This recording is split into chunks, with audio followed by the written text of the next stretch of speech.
Excellencies, ladies and gentlemen, dear colleagues. We have been working for months to prepare this 10th edition of the Geneva Peace Week, including the official opening ceremony. But in light of the recent events in Israel and Gaza, the Geneva Peacebuilding platform decided to issue a statement before the ceremony starts. The Geneva Peace Week has always taken place in the midst of conflicts in many parts of the world. As we speak, there are more than 100 armed conflicts taking place in almost all continents of the earth.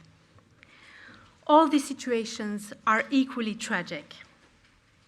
That said, the intensity and nature of the outbreak of violence in Israel and Gaza, the images and controversies that have arisen are emotionally difficult and force us to think about the message we want to give as a team organizing a week-long discussion on peace.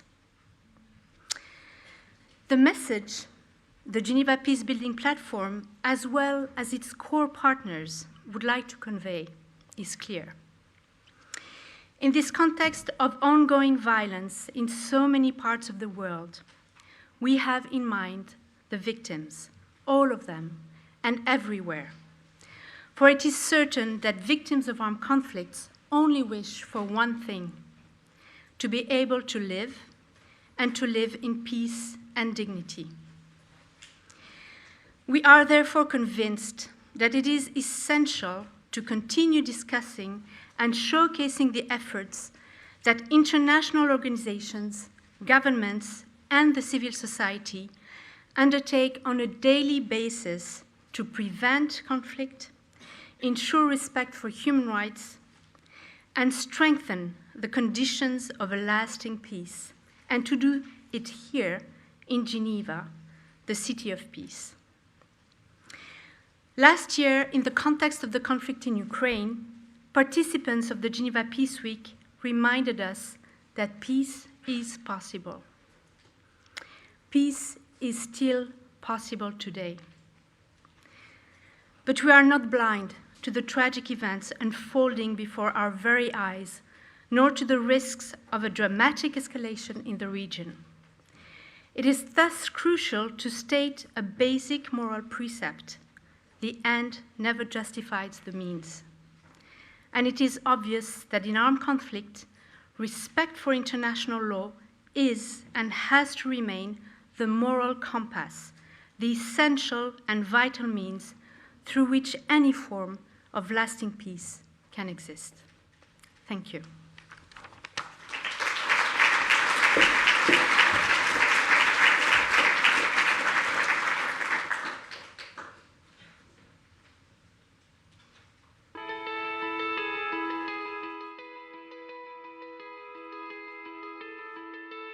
Welcome to Geneva Peace Week 2023. Over the past decade, progress in science, technology, and economic development have greatly benefited peacebuilding work. Nevertheless, our world remains fragile, plagued by internal violence and armed conflicts of far-reaching geopolitical dimensions, increasing its fragmentation and polarization. Urgent issues like climate change and disruptive technologies only add to our global complexity.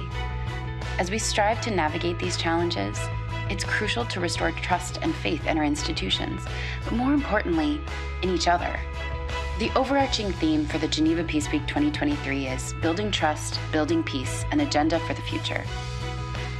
This year will mark the Geneva Peace Week's 10-year anniversary, which offers a unique opportunity to reflect on the peacebuilding achievements and setbacks of the past 10 years, all while setting the scene for fresh insights. Join us for a week of insightful discussions, engaging workshops, and inspiring events to build trust, foster cooperation, and pave the way for a peaceful future. This year's thematic direction revolves around 3 thematic tracks: promoting peaceful and inclusive societies, addressing climate change through just transitions, and harnessing technologies to build a better future. We offer both in-person and online, high-level panel events, workshops, policy briefings, art exhibitions, networking breakfasts, videos, podcasts, and other special events. Geneva Peace Week is a flagship initiative of the Geneva Peacebuilding platform in collaboration with many partners, including the Center on Conflict Development and Peacebuilding of the Geneva Graduate Institute, DCAF, the Geneva Center for Security Sector Governance, the Geneva Center for Security Policy, Interpeace, the Quaker United Nations Office at Geneva, the Geneva Graduate Institute of International and Development Studies, the Swiss Federal Department of Foreign Affairs and Permanent Mission of Switzerland to the United Nations Office and other international organizations in Geneva, Principles for Peace, and the United Nations Office in Geneva. Don't forget to visit our website at www.genevapeaceweek.ch to discover our events and activities celebrating our 10th anniversary and to register to attend Geneva Peace Week 2023. We look forward to seeing you there.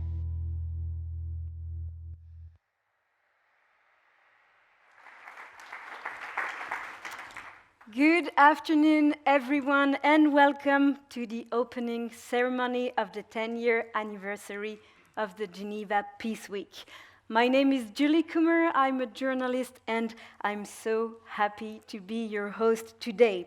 For 10 years now, the Geneva Peace Week is bringing together organizations in Geneva and their international partners to share knowledge and practice. And we say sharing is caring, right? That's what we'll do during the next 4 days here at La Maison de la Paix in the Graduate Institute of International and Development Studies and in the Geneva Center for Security Policy. And we'll share during 64 events through art, workshop, encounters, and discussions. Learn from each other, breaking down professional silos to enable creative process. In the current context, as you know, the theme of this 10th Peace Week seems more necessary than ever. Building trust, building peace, an agenda for the future, focusing on the importance of building or rebuilding trust at the core foundation of peace. Before we begin, I would like to thank you so much for being here today. Online and here in the room, and don't forget to put your phones on silence mode, but keep it close if you need to access interpretation. In this case, just scan the QR code here and connect on Zoom with your earphones, and you'll have French and English interpretation. To open this GPW23, I'd like to invite Ambassador Thomas Gruber, who is the Deputy State Secretary and Head of UN Division for the Federal Department of Foreign Affairs of Switzerland, and then Sami Kanaan, Administrative Councillor of the City of Geneva and Board Member of the Geneva Cities Hub, to join me on stage.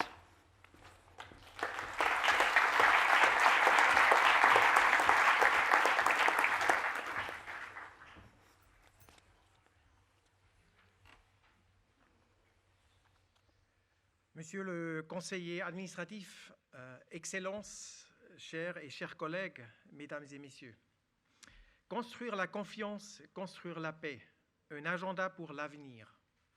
La première fois que j'ai lu la devise pour cette édition de la Semaine de la paix à Genève, nous étions en train de rédiger une énième déclaration pour une réunion du Conseil de sécurité sur l'Ukraine. Il s'agissait de la 40e réunion sur ce contexte depuis que la Suisse est membre du Conseil et à l'instar des précédentes réunions sur l'Ukraine, la 40e ne conduisait à aucun progrès au sein de l'organe le plus puissant de la diplomatie mondiale dans le domaine de la paix et de la sécurité. L'agression non provoquée de la Russie contre l'Ukraine a révélé un Conseil incapable de prendre des décisions face à de telles situations. Au contraire, il a été utilisé comme un espace d'accusation verbale improductif, décrite par certains comme un facteur augmentant la méfiance à son encontre. Ces dernières semaines, nous avons tous été témoins d'une autre tragédie humaine insupportable au Moyen-Orient. Les déplorables actes terroristes du Hamas, suivis par la catastrophe humanitaire qui se déroule à Gaza. Jusqu'ici, les 4 tentatives du Conseil de sécurité d'adopter une résolution pour faire face à cette situation ont échoué. Une fois de plus, le Conseil a été incapable d'assumer ses responsabilités face à une crise humanitaire et sécuritaire des plus inquiétantes et qui ne cesse de s'aggraver.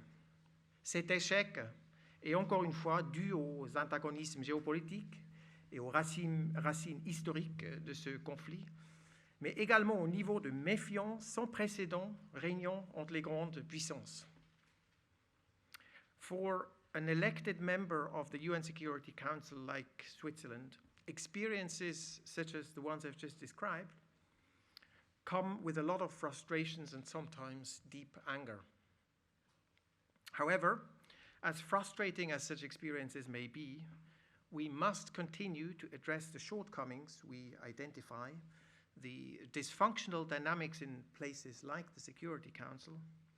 We, the Swiss government that is, must and we will continue to emphasize also those substantive elements in which we believe and which can make a difference. For instance, the respect for international law, including international humanitarian law and international human rights law. And we all collectively need to work harder towards building and increasing trust again, as the leitmotif of this week reminds us. And as the UN Secretary General has emphasized in his new agenda for peace, in which he has described trust as, and I quote, the cornerstone of the collective security system, and in which he also pointed out that, and I quote again, in a world of sovereign states, international cooperation is predicated upon trust. Our distinguished colleague Volker Türk, the High Commissioner for Human Rights, phrased it similarly when he spoke at the open debate organized by Switzerland during our presidency last May. He said, "Trust, no doubt, is the foundation of conflict prevention and of sustainable peace. Given the current state of world affairs and the lack of trust between world powers, it is hard to imagine how sustainable peace can materialize in any context at the present moment. Actually, we have seen the contrary in recent years. Internal and regional conflicts have not only increased in numbers, but many of them have also become more intricate and protracted. We've also seen growing polarization within multilateral institutions beyond the Security Council. It seems that we are a long way from the objective of lasting peace. But this is precisely why the remarks of High Commissioner Volker Türk and others remain so relevant today. What we need in international relations urgently and in a very fundamental way is the return of a sense of trust. Trust between states, including major powers, trust between parties to a conflict, and trust between citizens and the institutions in charge of representing their interests. It is evident that trust building is as important in bilateral cooperation as it is in multilateral settings. At the bilateral level, the FDFA's Peace and Human Rights Division has been engaged in roughly 20 peace processes in different contexts around the globe in the last 2 decades. In these processes, we have learned a very simple and seemingly apparent lesson. Our successes as facilitators or mediators have always depended on our ability and capacity to build trust with the conflict parties and other relevant stakeholders, including with local populations. If Swiss facilitators and mediators have been able to assume such role in certain contexts, it was always because of their trustworthiness, sincerity, and predictability. And I'm sure many of you here in the room and the organizations you represent have made the same experience. So we can only hope that many of our intergovernmental partners within multilateral organizations will have an opportunity to learn the same lesson. But I'm not here to tell you that all hope is lost and that we're simply and irrevocably headed for gloom and disaster. If you are here today, it is because you, as I believe in the future of multilateralism and in the possibility of building a world in which we trust each other and work together to ensure that humanity is at peace. In this spirit, I feel honored to welcome you to this 10th edition of the Geneva Peace Week on behalf of the Federal Department of Foreign Affairs. I hope that this week will enable you, the peace builders from Geneva and from elsewhere, to engage in dialogue, cooperate and develop solutions which can help us reverse this harmful trend towards mistrust and re-establish a climate of trust again. In the past 10 years, the Geneva Peace Week has developed into an influential and powerful landmark event on the annual calendar of International Geneva. More than 10 years ago, a handful of organizations and their visionary leaders based here in Geneva who were committed to peace building decided to create a platform where they could meet, exchange perspectives and ideas, and enhance collaboration. The result of this remarkable enterprise has been a decade of productive experience sharing, lessons learning, information exchanges, and innovation. So let me thank Interpeace, DCAF, the GCSP, the CCDP, the Quaker United Nations Office, and also the Principles for Peace, which have more recently joined. Let me thank them. And let me also thank the GPP team, who have again this year done a magnificent job in organizing this year's Peace Week. 3 tracks have been selected for the 2023 edition: promoting peaceful and inclusive societies, harnessing technologies to build a better future, and addressing climate change through just transitions. These tracks resonate very strongly with Switzerland's 4 priorities for its mandate on the UN Security Council, to which I've already alluded.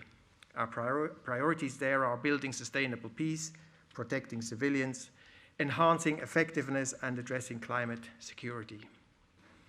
After 10 months on the UN Security Council, I would like to share just one small example to illustrate how important trustful cooperation in a specific area can be, even in a place like the Council, and notwithstanding all the blockages and manifestations of distrust we often see in this structure.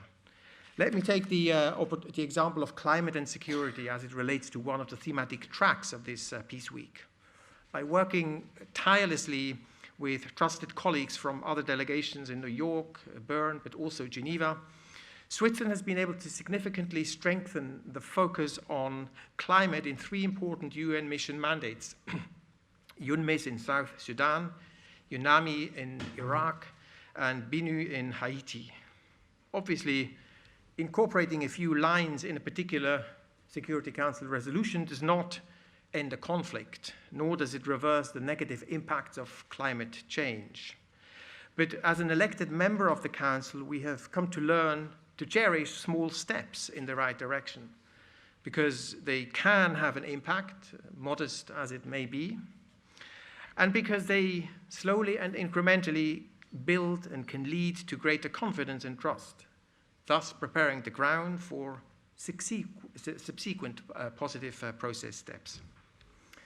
Mesdames et messieurs, pour conclure, si nous sommes réunis ici à Genève, c'est parce que cette ville a également voix au chapitre lorsqu'il s'agit de rétablir une confiance au sein des relations internationales. Le fameux esprit de Genève de Calvin, Rousseau et Dunon s'est aujourd'hui traduit en un formidable écosystème qui permet un échange continu entre des praticiens de la paix, des droits de l'homme, du travail, de l'humanitaire, de la santé globale, de la gouvernance du secteur de la sécurité et de plus en plus aussi de la gouvernance mondiale du numérique. Les diverses organisations internationales ainsi que les nombreuses négociations qu'elle abrite font de Genève une ville essentielle pour le multilatéralisme onusien. Avec son mandat au Conseil de sécurité, la Suisse souhaite amener un peu d'esprit de Genève à New York et faire le lien entre les deux. Le potentiel de rapprochement entre ces deux capitales onusiennes est grand et je suis convaincu qu'un événement tel que la Geneva Peace Week participe à concrétiser ce potentiel. Ceux parmi vous qui traversent le pont entre New York et Genève de temps en temps savent qu'à l'ONU, il y a une coutume de dire que l'on cuisine à Genève et que l'on sert les plats à New York. J'espère que cette 10e édition de la Geneva Peace Week soit fertile en échanges et conversations et qu'elle puisse aboutir à de nouvelles recettes genevoises pour New York. Je vous remercie.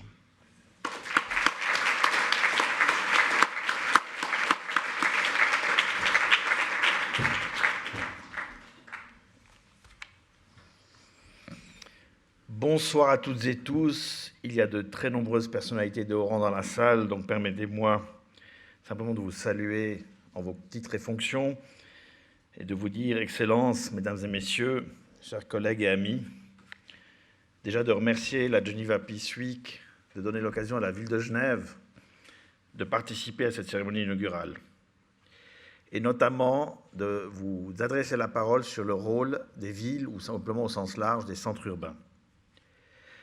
L'avenir de l'humanité sera indéniablement urbain.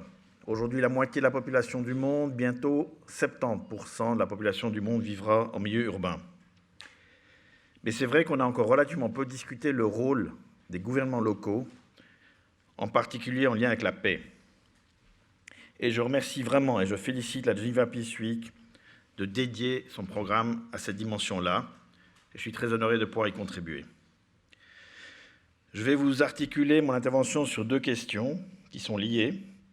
Tout d'abord, comment on évolue de la violence en milieu urbain vers un climat pacifique en milieu urbain et comment on peut promouvoir la paix en milieu urbain. Et deuxièmement, quel peut être le rôle des villes, des gouvernements locaux dans la promotion de la paix au-delà de leurs frontières spécifiques. Sur la première question, qui est finalement un climat pacifique en milieu urbain, par définition, la violence se concentre en milieu urbain de par la concentration de population, mais c'est beaucoup plus choquant et moins reconnu que plus de 80% de la violence à caractère létal, donc avec des conséquences mortelles, plus de 80% se passe dans des villes au-delà des zones de conflit guerrières proprement dites et identifiées comme telles. Et puis dans les faits, quand on parle de guerre, de conflit, de négociations qui seraient liées, on implique les milieux nationaux, internationaux, et à peu près jamais les gouvernements locaux. Il est vrai aussi que pour les gouvernements locaux, c'est particulièrement difficile d'interagir dans des conflits qui dépassent en général leurs frontières propres. Ils n'ont ni la légitimité officielle, ni souvent les moyens, et ils gèrent au mieux les situations, mais sans se sentir aptes à aller au-delà de la gestion de l'urgence. Pourtant, les gouvernements locaux ont un rôle absolument vital et durable à jouer en créant et en maintenant des environnements, des contextes, des climats de vie urbaine qui conduisent à la paix ou la préservent. C'est l'engagement des collectivités publiques, de la société civile, de la société en général, les politiques publiques, les systèmes de gestion proches de la population. Les gouvernements locaux peuvent réellement créer les fondements pour une coexistence pacifique en milieu urbain. C'est bien sûr l'éducation, les systèmes de santé, les infrastructures sociales, afin que les besoins vitaux soient, si possible, couverts pour l'ensemble de la population. C'est d'autant plus le cas que si vous n'arrivez pas à couvrir ces besoins vitaux, vous le sentez immédiatement. Vous sentez immédiatement la détérioration de la situation et vous devez réagir. Lorsque les gouvernements locaux traitent des questions d'inégalité sociale qui malheureusement augmentent, lorsqu'elles essayent de créer des opportunités pour un développement social et économique équitable, les autorités locales peuvent réduire les racines de conflits et contribuer à un apaisement de nos sociétés. En plus, et ça c'est très précieux, les villes, sauf exception, représentent des melting pots de cultures des origines les plus diverses, des contextes individuels et collectifs. Par la force des choses, les gens doivent coexister, le font plus ou moins bien.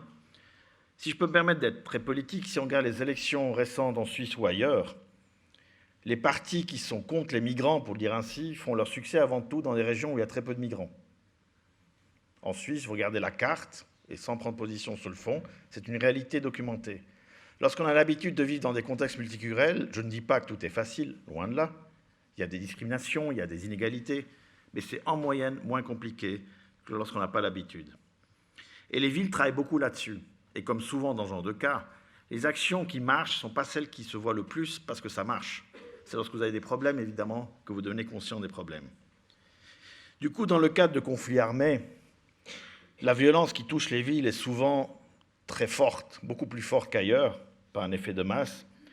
Et j'ai vraiment une pensée à tous mes collègues élus locaux qui, partout dans le monde, dans des lieux très médiatisés aujourd'hui, comme le drame immense du Proche-Orient en ce moment, mais dans plein d'autres endroits qui sont beaucoup moins médiatisés, on a presque tendance à oublier qu'il y a une guerre en Ukraine, qu'il y a un Yémen qui est en guerre depuis de longues années, la Somalie qui est en déshérence, ou même le Moyen-Orient qui, malheureusement, bien au-delà du conflit actuel, dramatique absolument, connaît depuis quasiment 1948 une situation de conflit permanent. Sans parler de plein d'autres pays, je parlais à des collègues d'Afrique de l'Ouest, Mauritanie, Mali, qui vivent des situations compliquées, Niger, pendant que les pays, les nations, les gouvernements sont dans des jeux géopolitiques, eux, ils ont une population qui vient vers eux directement avec des besoins immédiats, concrets, et ils essayent désespérément d'aller à la rencontre de ces besoins sans y arriver malheureusement faute de ressources.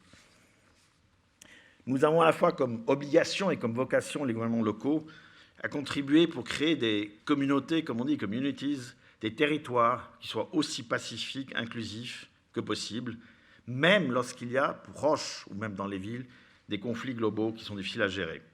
Et je ne peux que féliciter les villes qui ont rejoint le réseau Peace in Our Cities, et tout autre réseau d'ailleurs.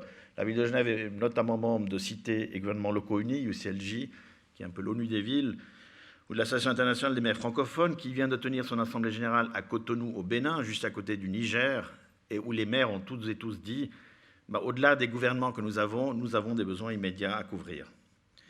Alors la deuxième question, c'est dans quelle mesure, avec cette expérience pratique, et je répète, pas du tout parfaite partout, loin de là, nous pourrions contribuer plus largement à rétablir des climats plus pacifiques dans des situations de conflit.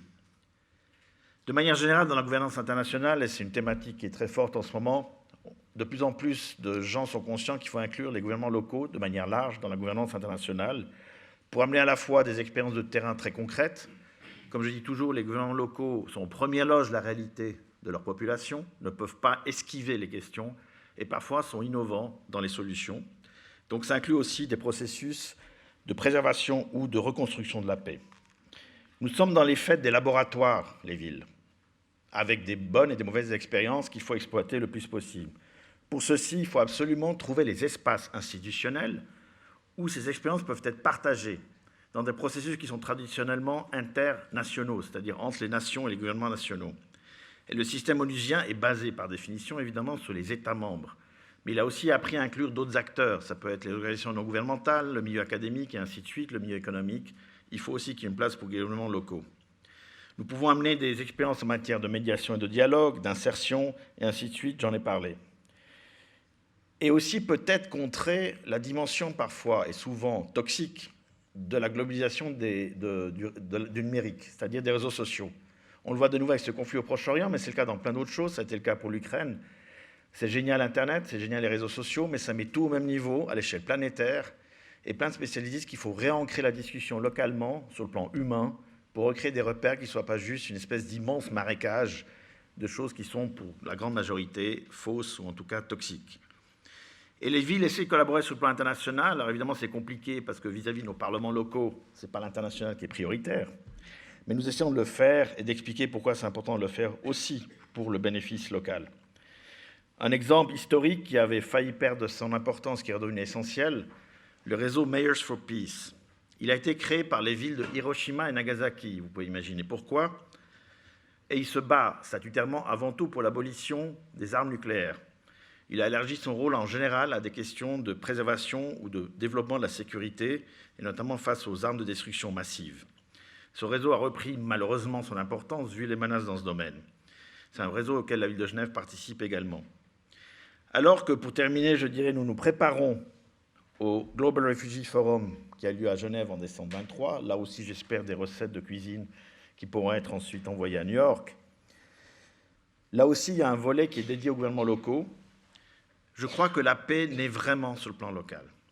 Si vous laissez s'installer des tensions, des frustrations autour de besoins vitaux que sont le logement, la santé, mais au sens vraiment immédiat du terme, la nourriture et l'eau accessibles, un environnement sain, pas pollué, et la reconnaissance des droits culturels fondamentaux, si vous laissez s'installer des tensions, ça peut tenir un moment, mais tôt ou tard, vous créez un climat complètement favorable à des conflits qui parfois sont très difficiles à arrêter.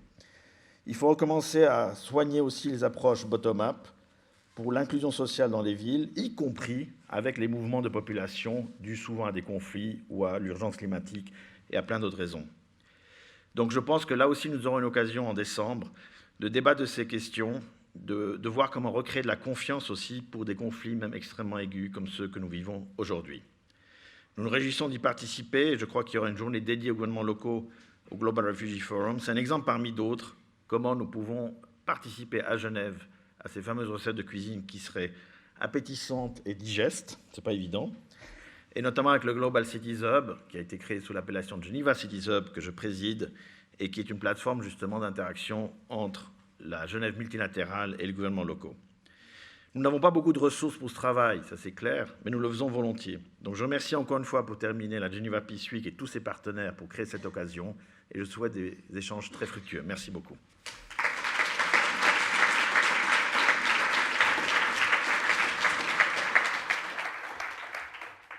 Thank you so much, Ambassador Thomas Gutper and Sami Kanao, for this opening speech.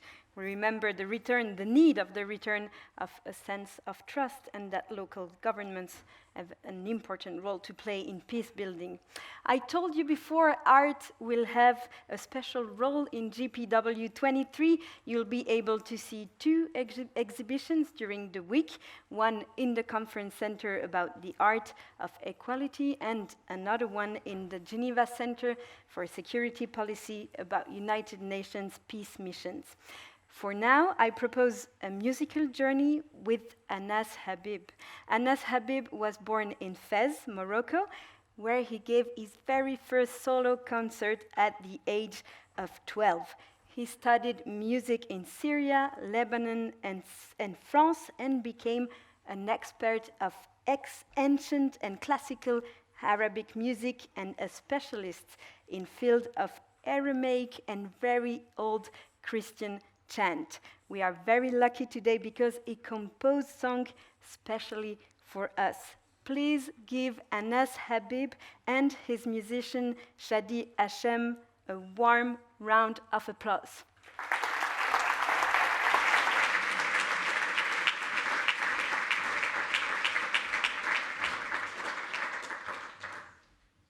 Good afternoon, everybody. Actually, it's not a composition, it's a kind of improvisation on words that are peace, love, maybe on earth for everybody. I will follow it by a song because of the relationship of man with music. So it's about this instrument, oud.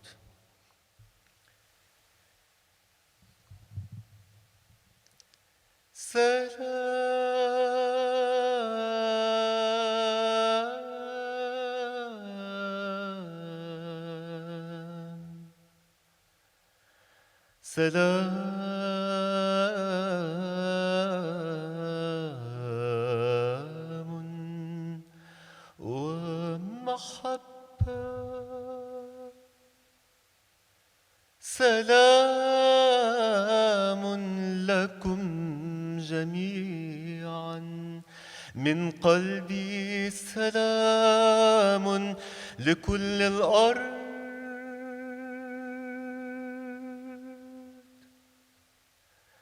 سلام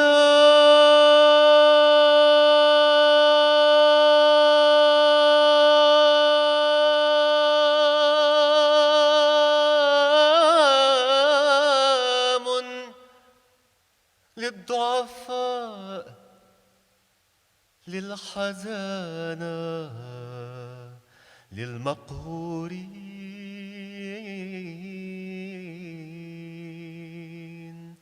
سلام سلام سلام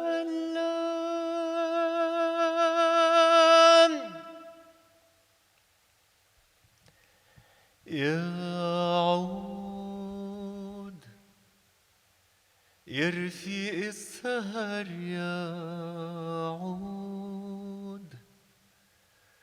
متكي على المخمل تتوجع وتروح آخر دنيا وترجع تكتب وبتمحي حدود يعود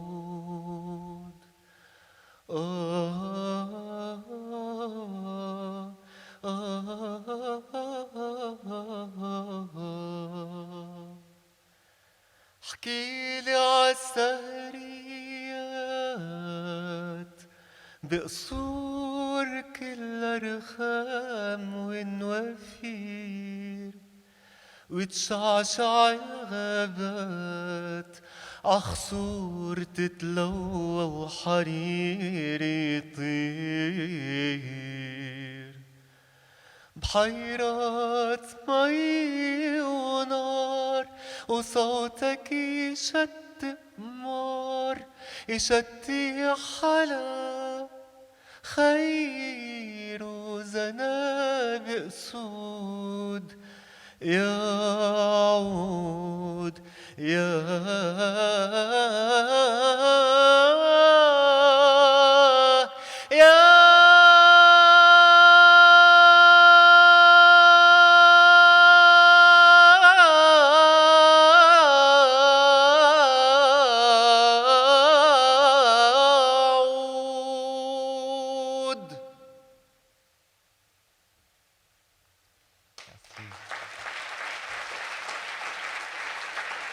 Merci.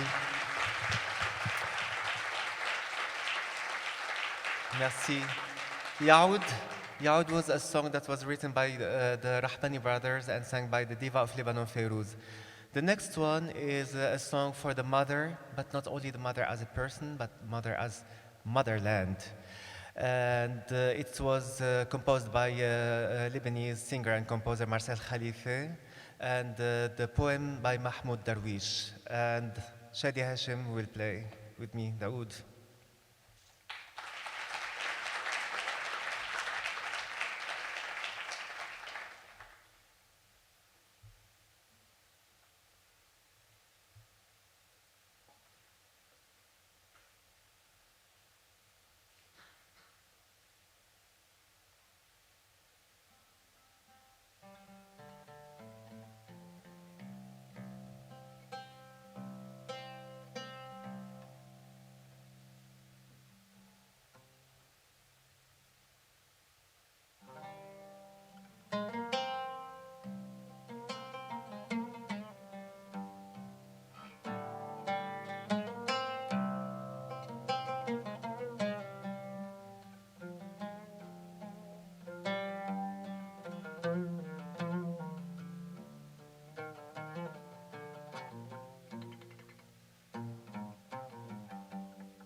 أحن إلى خبز أمي وقهوة أمي ولمسة أمي. أحن إلى خبز أمي وقهوة أمي ولمسة أمي وتكبر في الطفولة يوما على صدري يومي وتكبر في الطفولة يوما على صدري يومي وأعشق عمري لأني إذا مت أخجل من دمعي أمي. من دمعي أمي.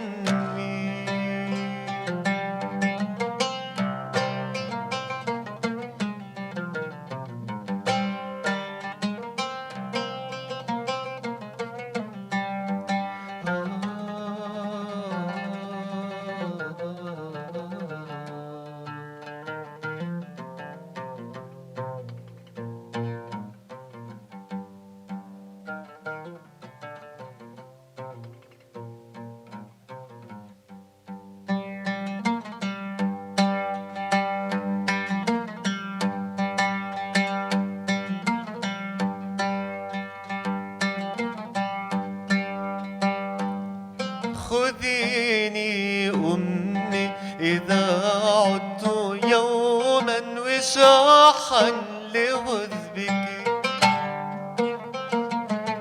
خذيني أمي إذا عدت يوما وشاحا لغذبك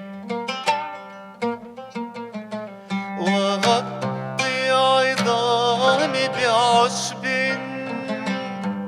تعمد من طهر كعبك وغطي عظامي بعشب تعمد من طهر كعبك وشدي وثاقي بخصلة شعر بخيط يلوح في ذيل ثوبك بخيط يلوح في ذيل ثوبك عساني أصير إلها أصير عساني أصير إلها أصير إذا ما لمست قرارة قلبك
دعيني إذا ما رجعت وقودا بتنور نارك يا أمي وحبل غسيل على سطح دارك دعيني إذا ما رجعت وقودا بتنور نارك يا أمي وحبل غسيل على سطح دارك لأني فقدت الوقوف بدون صلاة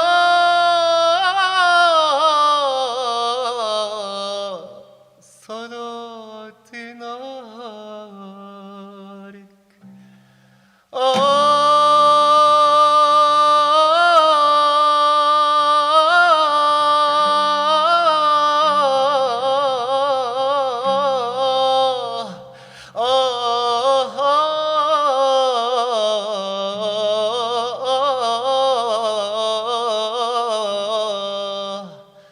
لأني فقدت الوقوف بدون صلاة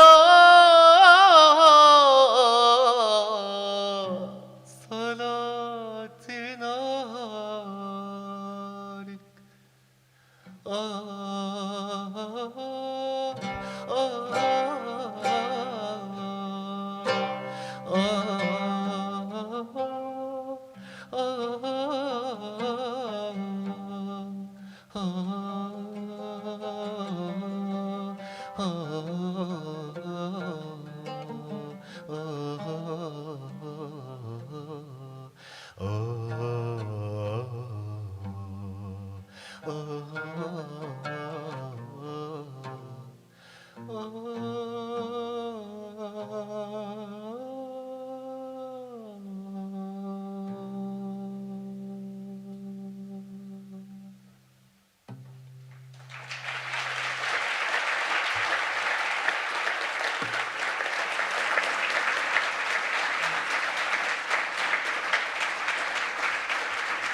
That was wonderful. Thank you so much. Don't worry, they're not going too far. They'll come back later. Our next speaker is President and CEO of the International Peace Institute and former UN High Commissioner for Human Rights after a long career as Jordanian diplomat. He served on the UN Security Council, was a configuration chair for the UN Peacebuilding Commission, and began his career as a UN peacekeeper in the former Yugoslavia. He is currently the Perry Wardhouse Professor of the Practice of Law and Human Rights at the University of Pennsylvania. Please welcome Prince Zayed Raad Al Hussein.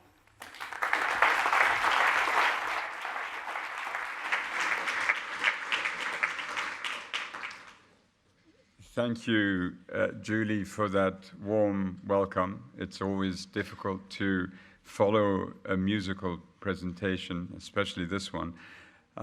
Your Excellencies, dear friends, my colleagues at the International Peace Institute in New York are honored to be participating again in Geneva Peace Week and are grateful to the Geneva Peacebuilding Forum or platform for the invitation. And yes, indeed, we look forward to hosting Geneva Peace Week also in New York next month. As you've heard already from those who've spoken before me, we have before us, in the form of the current and latest crisis in the Middle East, a calamity with events so extreme, they leave us all stupefied, racing as they have to the front row of global collective attention. The pain on both sides is deep and real, and such was the shockingly brutal nature of the attack Hamas prosecuted against Israeli military and civilians of all ages on the 7th of October, akin, as Yuval Harari reminds us, of the appalling crimes of the Einsatzgruppen. It has generated in Israel not just the deepest sadness, but also in many quarters a most frightening, almost feral resolve to end the threat from Hamas and make them pay the price. The price apparently is to be understood as carrying interest, because the nature of the Israeli response when it comes to the Palestinian population, the civilian population of Gaza, the almost complete application of collective punishment in the form of a denial of food, water, medical support, and the scale of the killing and the destruction of the civilian infrastructure is nothing short of stunning and callous. Yes, Netanyahu will destroy Hamas, but the price will also be footed by much of the innocent civilian population of Gaza. And this on the top of 16 years of a near total blockade and a military occupation of Palestine that 65 or 56 years later is still running its course and looking more like apartheid with every passing day. And where on the West Bank Palestinians endure a palpable increase in settler attacks and the never-ending, it seems, settlement building. And all of this needs to be condemned. And those responsible for violating international humanitarian law and international criminal law on both sides should be made to face justice. But justice through law only, and only through law, and not a justice handed down by way of the vengeful twisting of a knife, or the firing of the gun, or the launching of a missile, or by detonating or dropping a bomb. One of the greatest tragedies also is seeing how, while the pain is so deep, how the pain itself has become tribalized. When my community is in deep pain, I want the world to stand by me. And nothing short than an unreserved commitment to my pain will I accept? And yet, how often will I go and side with the pain of others? I was in New York at a meeting in support of the Uyghurs in Xinjiang, and there were hardly any. I think I was the only Arab there. When we look at the suffering of the people of Tigray, did all of us in the Middle East go into the streets and demonstrate? Or the people in Sudan, did we demonstrate? What I worry about is that we band around the terms double standards, or the words double standards. And the reality is we all practice them in the global south as well as the global north. If we are to build trust and peace, we need to be as morally consistent as we can. When it comes to the likely geometry of unfolding events in the next couple of weeks, two outcomes are likely. Either an escalation in Gaza and contained largely there, where the bloodshed will continue to be abominable, thought-defying, or an escalation in Gaza and a broadening of the violence to the neighborhood with ultimate destinations still unknown. Fundamentally, what we're dealing with here is a giant coil with a great deal of potential energy that is unwinding. The potential energy itself is in the form of a now almost virulent hatred, fully fueled by fear, which should never have been there in the first place, and had amassed over the passing years, which speaks loudly to the modesty of our collective efforts at prevention and peacemaking. The rate of the unwinding coil itself, and I am in Geneva, so I'll borrow from horology, ought to be regulated by the escapement wheel. In other words, slowed down by the UN Security Council, so the energy is released in small parcels. We cannot know at this juncture if this is indeed happening and what exactly are all the proximate causes for why Israel has taken so long to launch its ground offensive. That the US has to constantly defend its backing of Israel in the UN Security Council cannot be comfortable for the US, given the awkward inconsistency arising, for example, on the question of the destruction of civilian infrastructure, condemned, rightly condemned in Ukraine, but not in Gaza. So meetings of this sort we'll be witnessing today in the Security Council could perhaps, and we shall see later today, apply some brakes. Against this, of course, is the fact that Israel has shown no inclination for a humanitarian pause, let alone the ceasefire envisaged in the UN General Assembly's recent resolution.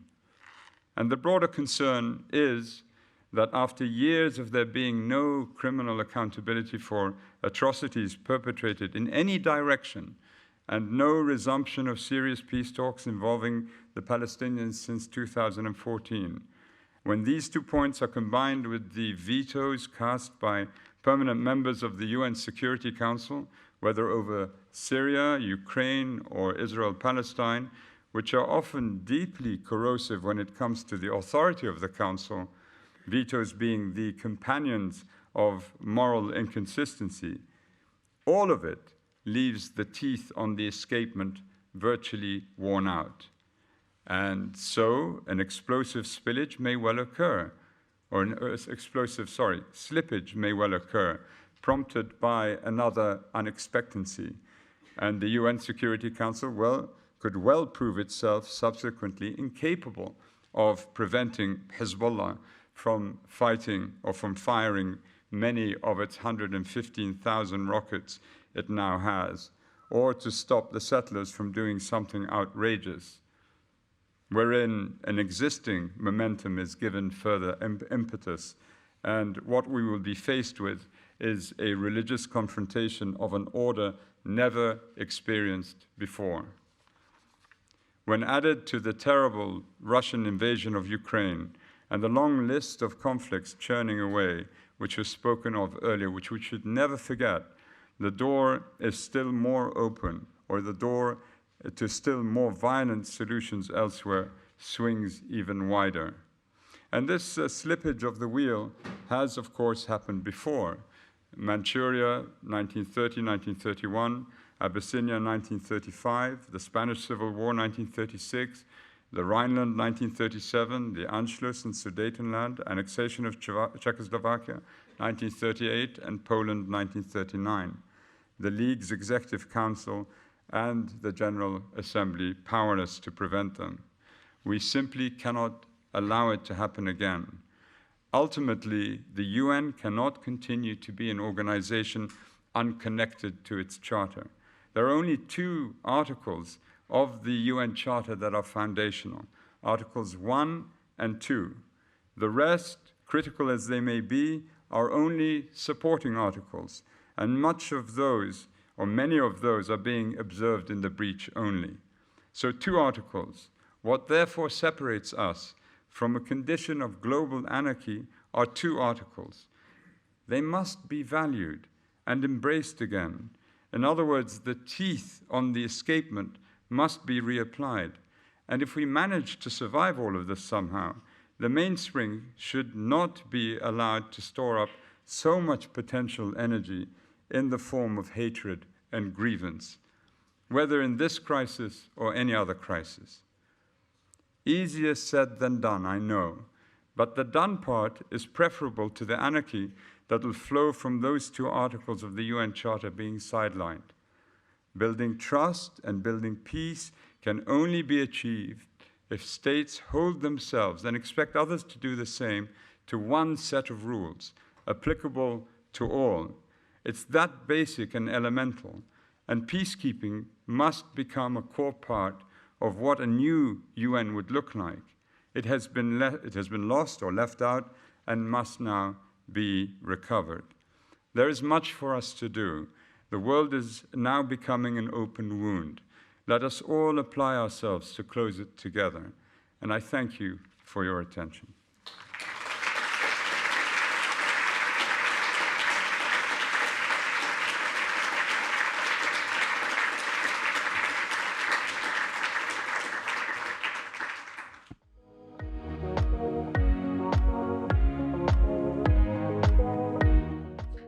Dear friends, it is my great pleasure to welcome you to this 2023 edition of the Geneva Peace Week. This year is very special for us. It is the 10th year anniversary of a fantastic event taking place in international Geneva. The Geneva Peace Week is possible thanks to you, the participating organizations, our supporters, attendees, and last but not least, our core partners. So let's listen to a few words by our core partners on their experience of the Geneva Peace Week.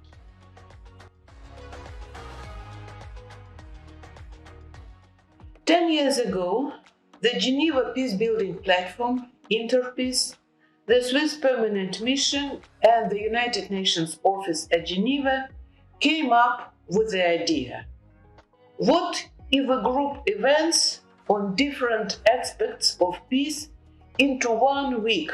The Geneva Peace Week is a great opportunity for peace builders from around the world all to meet, exchange ideas, and collaborate. First, I want to congratulate on the 10th anniversary of Geneva Peace Week. It's something that's important to us as an institution, as a founding partner. We are delighted to be part of the 10th anniversary of this peace conference. We are also very proud in particular of its evolution over the last decade, from a humble set of peace-related events with a terrific and yet small team behind it, to a fully fledged and curated international peace conference. Geneva Peace Week is an important moment in the annual calendar here in Geneva. It's a great opportunity for us to showcase the depth and breadth of work done by a great diversity of organizations here. The Geneva Graduate Institute is a proud partner of Geneva Peace Week. And we're very, very happy to be part of this big tent that brings the peacebuilding community together every year for the last 10 years. The last 10 years of Geneva Peace Week has progressively opened up to the world and is now seen as a focal point, among others, for the community to come together. It remains not only an active seat for all of this work across sectors, but also an inspiration to us and me personally In these polarizing times of polycrisis, we must not agonize about the magnitude of the challenge. We must focus on solutions, on opportunities, on joint actions. And that is the spirit of the Geneva Peace Week. We need tools for peace, but also carpenters for peace. People who build peace at this time of so many challenges in the world. We prepare the event's 10th edition at a very fragile moment, with the highest level of geopolitical tensions in decades. We're a university with over 1,000 students from over 100 nationalities. And peace and peace building is one of the primary interests of our students when they come to Geneva here. It is also a one-stop shop for addressing the main challenges facing peace, security, human rights, and development in the world. If I were to summarize the achievements of the decade of Geneva Peace Week in one word, I would say it is the focus on partnerships. DCAF, we're one of the main partner institutions of the Geneva Peacebuilding platform, and we are here to contribute our expertise to the conversation and to strengthen collaboration between different institutions.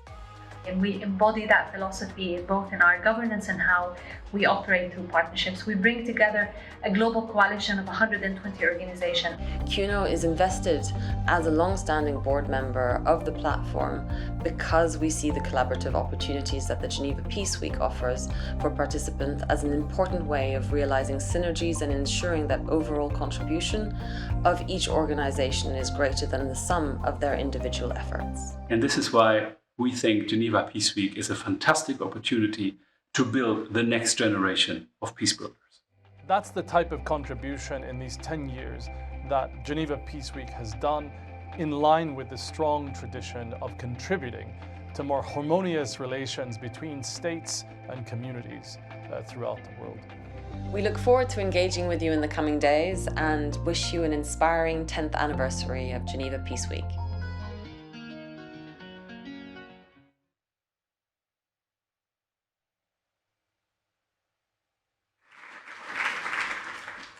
First, I want to thank Prince Zaid for his very powerful speech. As he said, for the first time in partnership with the International Peace Institute, the Geneva Peacebuilding platform, and its core partners that you just saw in the video, will organize Geneva Peace Week meets New York. It will be held on the 28th and 29th of November in the premises of the International Peace Institute.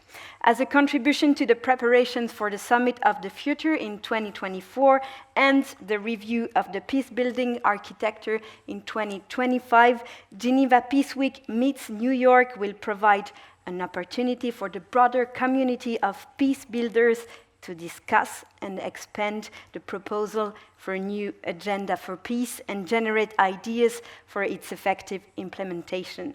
The event will draw on the deliberations and findings of this 10th Geneva Peace Week and the ministerial meeting on the Summit of the Future held on September 18 in New York.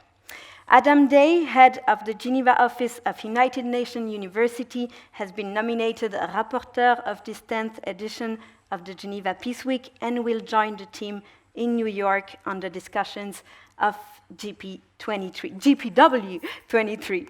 We talked about the future. Let's speak in the present tense. It's the topic of our panel today, and it sounds like a perfect transition. At the end of our discussion here on stage, you in the audience will have 15 minutes for your questions. Just remind them.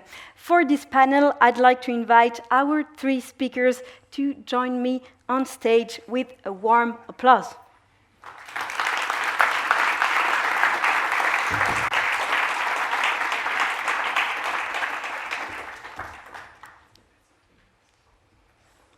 Welcome.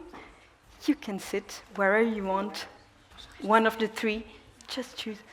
They're kissing now, okay? I like that. I'd like to welcome Elisabeth Spehar, Assistant Secretary General for Peacebuilding Support at the UN's Department of Political and Peacebuilding Affairs. You were the Secretary General, Special Representative and Head of the United Nations Peacekeeping Force in Cyprus, and also Director of the Policy and Mediation Division in the former Department of Political Affairs. Ambassador Nathalie Chuard, Director of the Geneva Center for Security Sector Governance. You were Deputy Head of the Human Rights Sections in Bern and Political Coordinator at the Mission of Switzerland to the United Nations in New York, and the Ambassador of Switzerland in Bangladesh. And Leila Zerougi, you were the UN's former Special Representative of the Secretary General for Children and Armed Conflict and Deputy Head of the United Nations Stabilization Mission in the Democratic Republic of the Congo. It's a pleasure and an honor to have the three of you reunited here today for this panel. Welcome. It's fair to say we feel sobered up by the dramatic events that have unfolded in the past months, including most recently in the Middle East, but also in Europe, Central Asia, the Sahel, or in the Horn of Africa. We should admit these conflicts were foreseeable, as exclusion, poverty, and discrimination, fueling unrest and violence persist in many parts of the world. In the same vein, we have long been warned about the risk of global warming, with 2023 having reached the highest temperatures ever measured in the history of the Earth. With climate change comes disastrous consequences, such as lack of water, with its impact on food and agriculture. In parallel, AI technology can be both a promise and a threat to peaceful social interactions, and has already changed the way conflicts are conducted.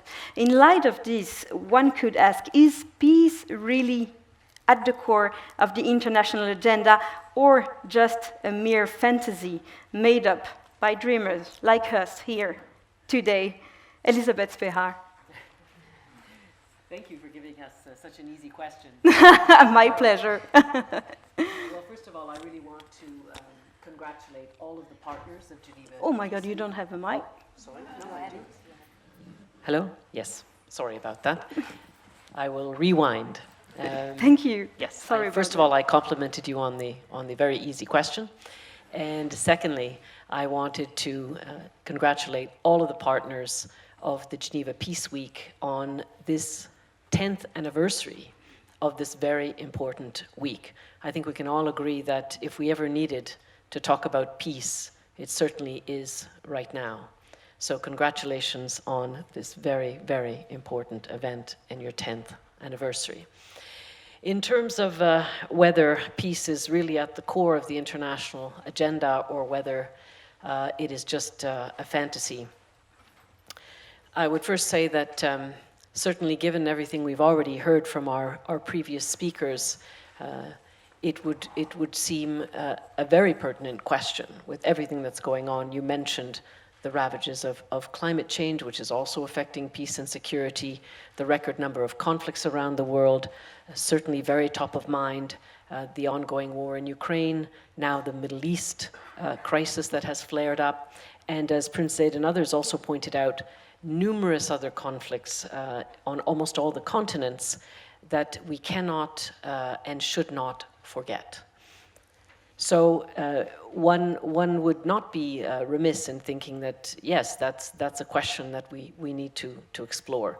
Is it at the center of the international agenda? I understand that there's a lot of despair out there and a lot of concern. But I think we cannot lose hope, because if we lose hope that things can change, then I think it'll be extremely difficult to go forward. When we look at the United Nations, where I'm presently working, along with Leila, my good friend and colleague, despite a very polarized context, despite, and it was mentioned as well, a Security Council that often doesn't appear to be able to agree and move forward, even on some of the most vital issues before them. we still have glimmers of a multilateral system that is working. We've had important agreement around the Sustainable Development Goals at the midway point. We've had an important agreement in the past year on loss and damage within the climate change architecture. We see that we still can come together on issues of common concern.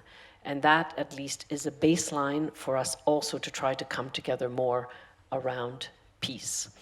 I would say there are two indications within the UN sphere that this is top of mind. It is still on the international agenda very strongly. First of all, the member states have been quite clear that they realize that we need to do more, we need to do better, we need to strengthen our tools. Last month there was the ministerial meeting for the upcoming Summit of the Future, which will take place next year. And member states very squarely placed peace and security as one of the top items to be addressed there, and to also be contained in a pact for the future. Secondly, the Secretary General, Antonio Guterres, put out a policy brief called A New Agenda for Peace, which I'm sure many of you are very familiar with, which has put the issue of the need to place prevention and peace building front and center at the heart of this document. This year, the Secretary General put out a total of 11 policy briefs for the consideration of member states on a range of topics that he thinks are vital in order to secure a prosperous, safe, and collective future. And of those policy briefs, he's been quite clear that a new agenda for peace is one of the most important ones. So it's on the agenda of the Secretary General, it's on the agenda of the member states. Now we need to see what we're going to do with it. Thank you. Nathalie Chouard, we hear that some things are still working, so it's not a fantasy. No, it's not. Oh, I'll give you a mic too. Hop. Yes, thank you very much. Déjà, bonsoir à toutes et à tous. I'm very grateful to be here, and very grateful to be here at my first Geneva Peace Week, and also with my fellow panelists, all women, so that brings also some good spirit to the discussion. Yes, we heard a lot from all the previous speakers, and also with the declaration of the Geneva Peace Week and its partner. I mean, the world as we see it today and the situation, I mean, it's more than sobering, and I will not also enter in all the elements that also Elizabeth has brought forward, but also taking into account that climate crisis, for instance, is also a multiplicator of aggravating factor for instability and conflict. And we seem unable to react to it, as with many other of the issues that we are facing right now. So yes, peace looks more elusive than ever, and yes, it is a fair question to ask ourselves about the collective responsibility and capacity to maintain peace. But you say it very well with the new agenda for peace, but also other agendas that were existing before, like the 2030 agenda for sure, and in particular the SDG 16 for peace, justice, and strong institutions, but also the Women, Peace, and Security agenda. For me, all that shows that this issue of peace remains really at the center of the international agenda. And at times when peace seems more difficult to achieve and to attain, I think for me the question is not about dreaming. The question is about how can we work harder to get there. So we must try harder, we must do better. And perhaps one of the elements that we know, and is also part of many of these agendas that have been put in place, is the work on sustaining peace has to start earlier to prevent the outbreak of the conflict in the first place. And that means going beyond crisis management and make sure that the institution and mechanism are resilient enough to cope with the changes and the challenges. So prevention is key, certainly. And the second thing for me is about inclusion. And I think we heard that also in some of the opening speeches. So we know that building peace is more solid when these processes are owned and implemented at the local level. And when it comes, for instance, to what we are doing at DCAF, when it is about security sector governance and reform, so we know that inequality, exclusion, and injustice, which all drives conflict, are likely to get more intense when the security sector is politicized, corrupt, and ineffective due to governance deficit. So we do think that it's important to reinvigorate how we understand this good governance, and also to ensure that the language that resonates, that we use should resonate beyond the West or the global North. So for us, the focus on inclusiveness in good governance, that underscore that it's not about institution and mechanism at the international, even national level that needs to ensure good governance, but it's really about understanding the needs of the different communities and really be able to support the participation at the local level. And perhaps to give you an example, DCAF has held consultation in Libya now for a few years, and this consultation have addressed tension, violence, and hate speech by engaging marginalized communities and providing safe space for dialogue and confidence building among those parts of the society, and those parts of the society that are very often overlooked. So in this way, that means starting locally. That means having efforts that goes to intersectional participation, and that has paved a way to promote the inclusion of, in this case, one region at the national peace process and decision making. So for sure, peace is about building trust. It's not about dreaming when it comes to now. It comes about courage and determination, and I think that's what we want also to show during this week. But at the end, what is also important also for me to say is that all these global agenda are very important, and they bring us at the same page or on the same page about preventing conflict and addressing the root causes of these global challenges. But what makes a difference, it's what matters the most, is making real change in the life of the people. And we need to try harder, we need to work harder, but is it still important to dream? Leila Zerougi. Thank you. Thank you. It's a pleasure for me to be with you today and with my dearest friends and colleagues. And I would like just to remind something. I started working with the UN in 2000. And after 9/11, we thought that the world is collapsing. Remember. But what happened that we managed to also stand for peace, stand for international norms, and to push for a multilateral system to play its role and even to become stronger. I remember this, and I would like to remind everyone today that because you are here, we are here, and many, not only us, are in many places in the world. And when I hear people from inside, those who are blamed, contesting what they are doing in different places. I worked on conflict in many, many places. On children armed conflict, twice in DR Congo, and in my capacity as a special rapporteur here in the 20s in Geneva. And I saw that every time we have a challenge like this, those who try to tell you are a dreamer, that's to undermine because you are dangerous, because you are making a difference on the ground. So I think we have to keep believing in peace. We have no other option. The world cannot, we will destroy everything. The world is globalized. We are all interlinked. You cannot say this war is far away from me. It will reach you. It will affect you. All of us will be affected if something continue to become, because when you lose hope, and think about the past, think about all conflicts. When you lose hope, you become violent. You have no respect for anything because no one respects you. So it's very important that the one who suffer continue to believe that someone will make a difference in their life. Someone will help them. And someone mean all of us, but it's important our multilateral system. You can say whatever you want, we need the UN. We need multilateral system where people can have a space to come and speak when they cannot have it at bilateral or in their own country.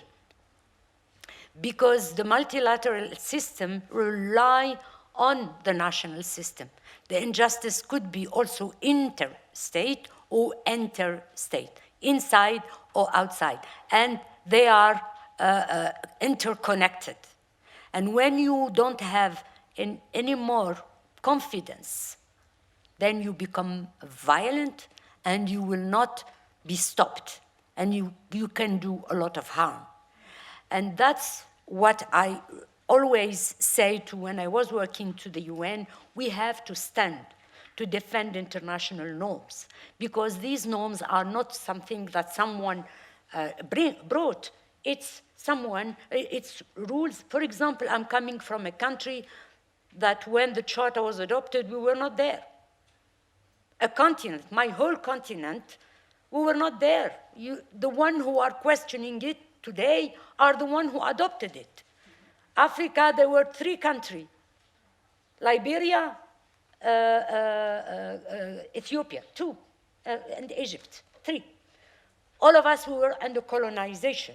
So, but we are claiming we need the Charter, because the Charter put in place norms that must be upheld for the powerful, but also for those who are in need of protection. And it's extremely important. And I remember when I was working on the ground, when I speak to people, to have the credibility when you are coming in the name of the UN, not in the name of your country, you have more people to listen to you, because they think that UN can help them. So I would say that yes, we are under the threat, and peace is under threat, but it's not the first time. And we have to seize the opportunity of this major crisis to strengthen our international rules, mechanisms, and institutions that allow us to convince those who think that they can, because they are powerful today, they can impose what they want because their interest is there. I would like to insist that if those who used, and I am speaking about the powerful country that speak about human rights, that speak about rule of law, and they undermine it, then the world will collapse. It's absolutely important that we stop the double standards, that we work for peace, that we protect the most vulnerable, and then we give them the hope that the world is watching what is happening and is coming to help them. That's the only option that we can have to ensure, but we don't lose hope, and we continue to stand for these principles, because it's the only way for those who maybe are not believing anymore because they are suffering. Thank you. Elisabeth Behar.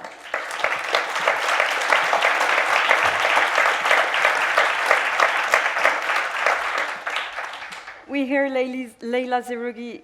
She says, we need the UN, our international institutions and mechanisms. You talked about mechanisms, strong or efficient enough to prevent conflict and address these daunting challenges. Yes, thank you very much. It's always very tough to follow Leila, but I shall do my best. I think it's quite clear from what she was saying and what we've been talking about since the beginning of this opening session that no, not entirely. They're not strong or efficient enough. If they were, we would perhaps have a somewhat different scenario. And the Secretary General says as much in the new Agenda for Peace. He quite clearly, first of all, tips his hat towards the Security Council. We know it's always the elephant in the room. There have been attempts to reform the Council over decades. It will probably continue to be on the agenda one way or another, overtly or more implicitly for the coming years. But I know there are a number of member states that there will always be that will continue to try to chip away at the current state of affairs and to try to bring improvements to the way that the Council is working. It's too important a body not to attempt to do so. But there are, of course, other instruments, and they are there, but they do need to be strengthened, or at the very least, they need to be utilized. we have, and here I go back to Leila's point of the Charter, we have the Chapter 6 section of the Charter, which covers a number of instruments for the pacific or peaceful settlement of disputes. How many of them are actively being used? How many of them are strong and efficient enough? We need to look at that. The Secretary General also mentions that in his new agenda for peace. He also very explicitly talks about an institution, an intergovernmental body at the UN that's much less well known outside of the UN bubble than the Security Council, called the Peacebuilding Commission. He explicitly talks about needing to strengthen it, enhance it, broaden its work, and to make it an even more relevant and effective instrument of advice and support to the deliberations of the Security Council. I think that holds tremendous potential, and I hope that the member states will pick up some of these ideas and run with them in the framework of the Summit of the Future, and also an upcoming important event for us, which is the 2025 review of the peace-building architecture of the United Nations. So there are opportunities there. There are a number of opportunities.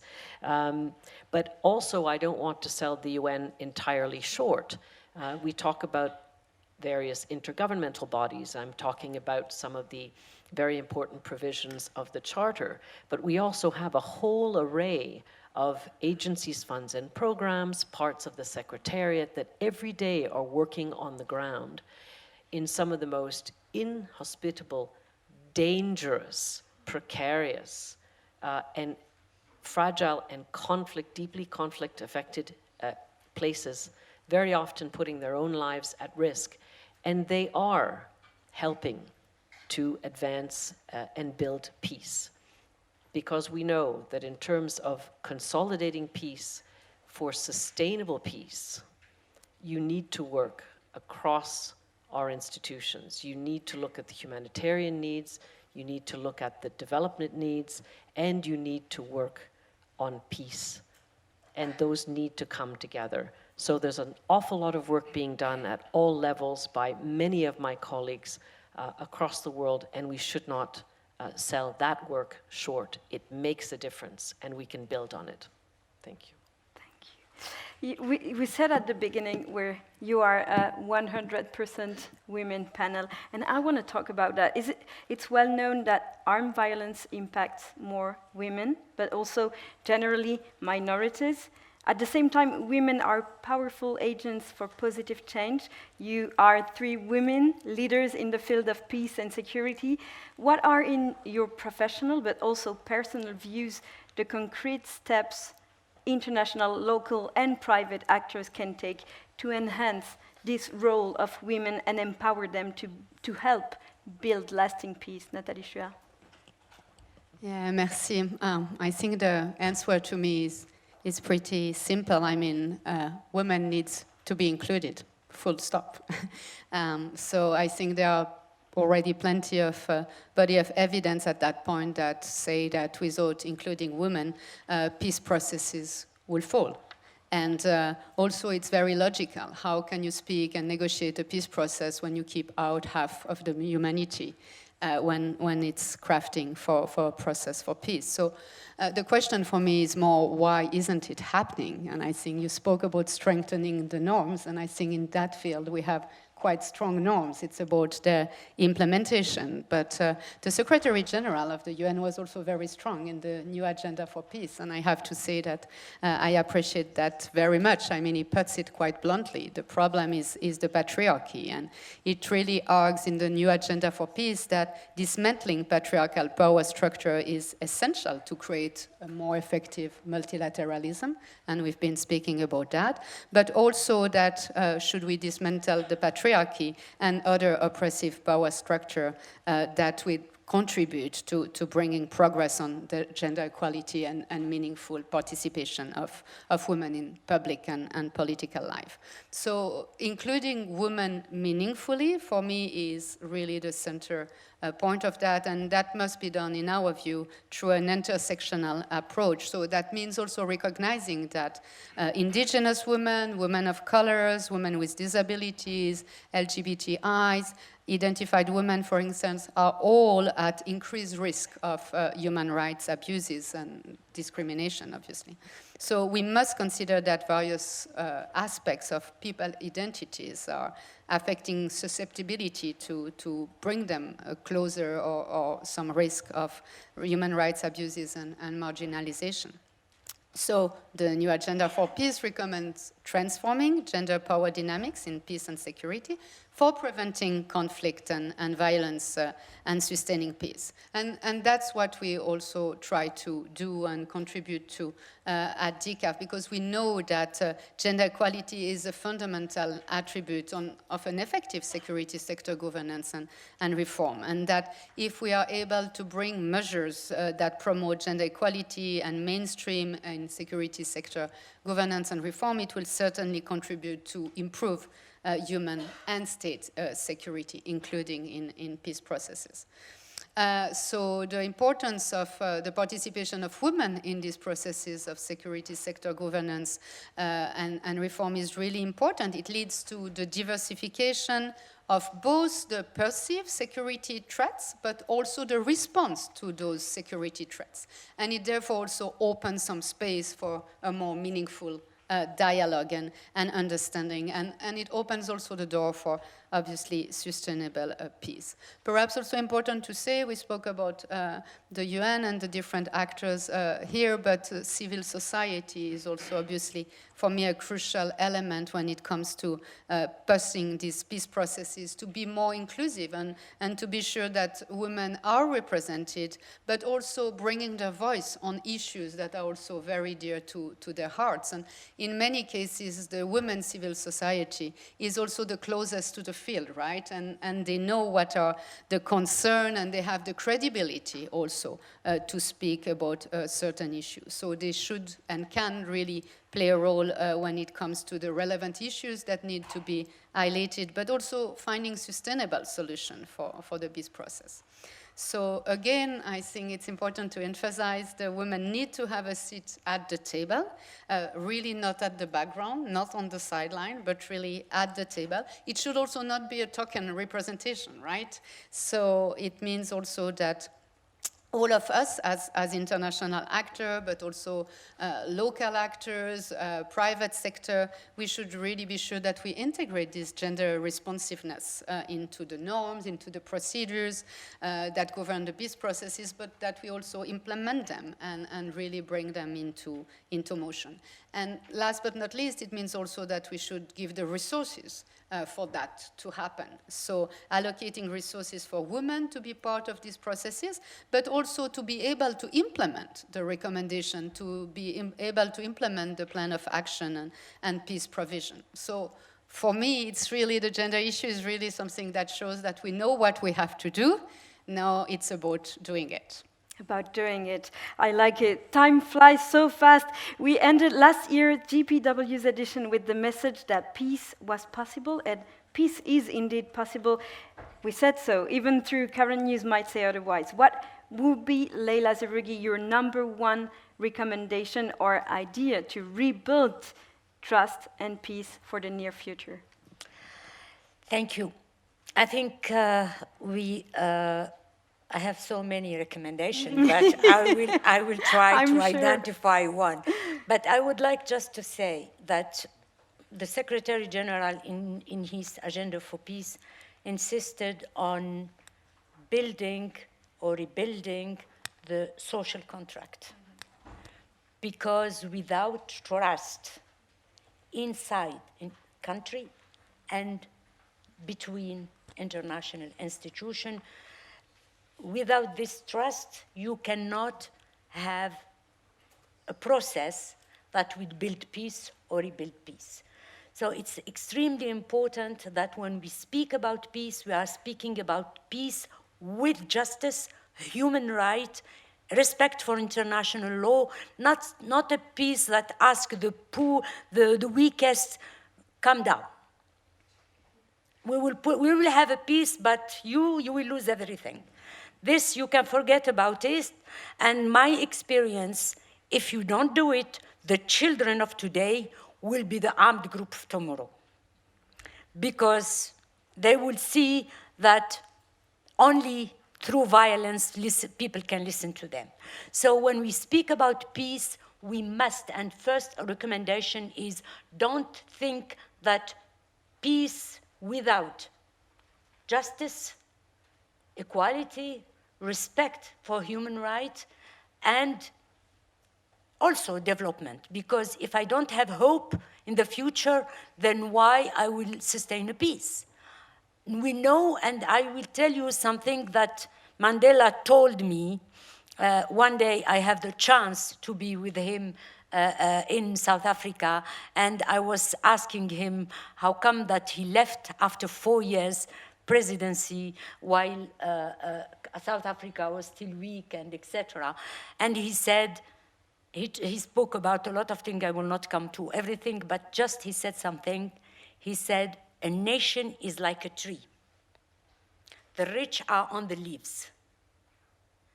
The poor are in the grassroots bringing food. But between the two, you have the trunk.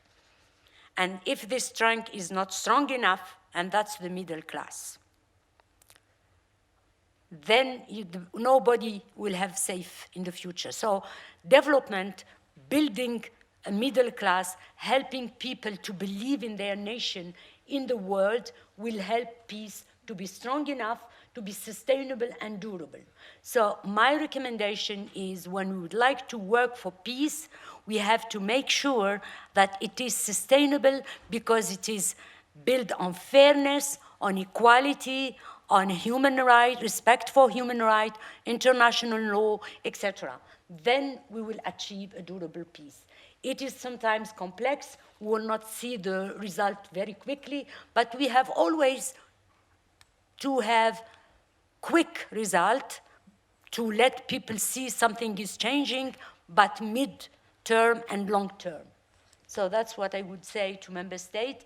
It's not easy to fix it in few days. It will take time, but make sure that you are doing the right thing. We spoke about women, and my experience on the ground, they are the best that can help you to really know what is needed, because they are not sitting on the table to get ranks and to get position. They are, if we bring them, even if you cannot bring them on the table, make sure that their voice are heard, and make sure that what they tell you in private, making sure that, because they know who are the spoiler, they know what kind of solution for their society. They care about children, their children, they would like peace to happen.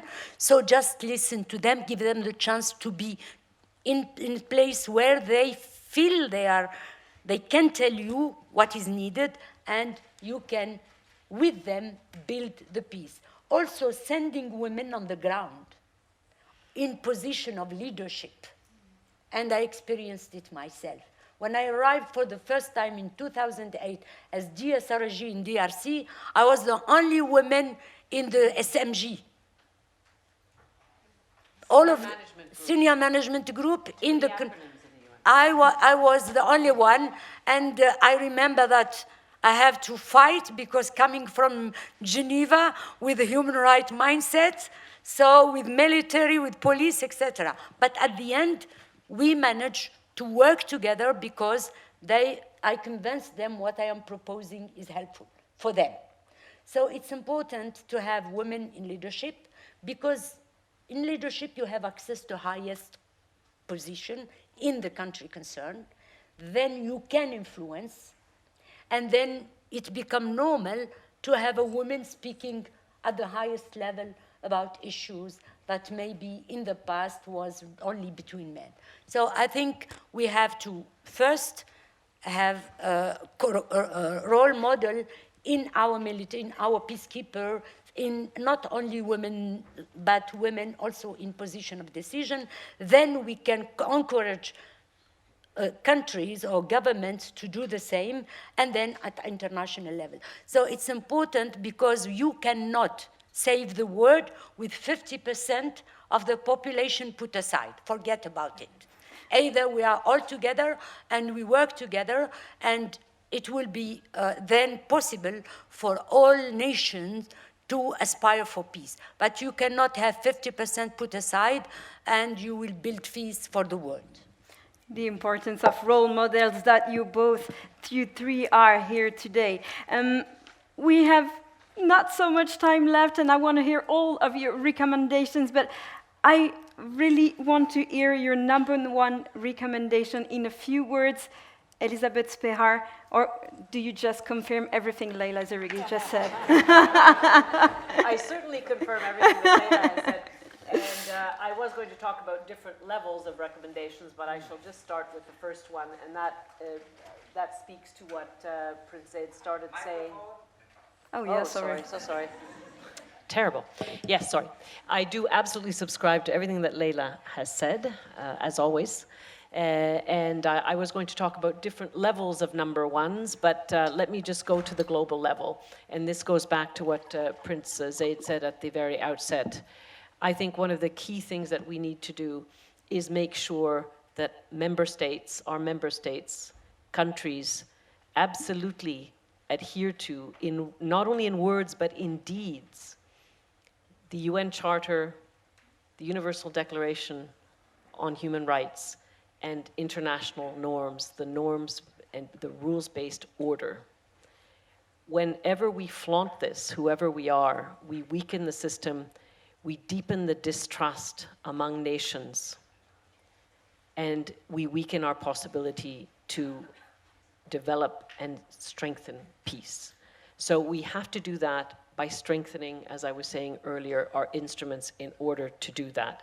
But the lack of respect for those frameworks has taken us to the brink more than once. It's taken us to the brink yet again, right now, as we speak.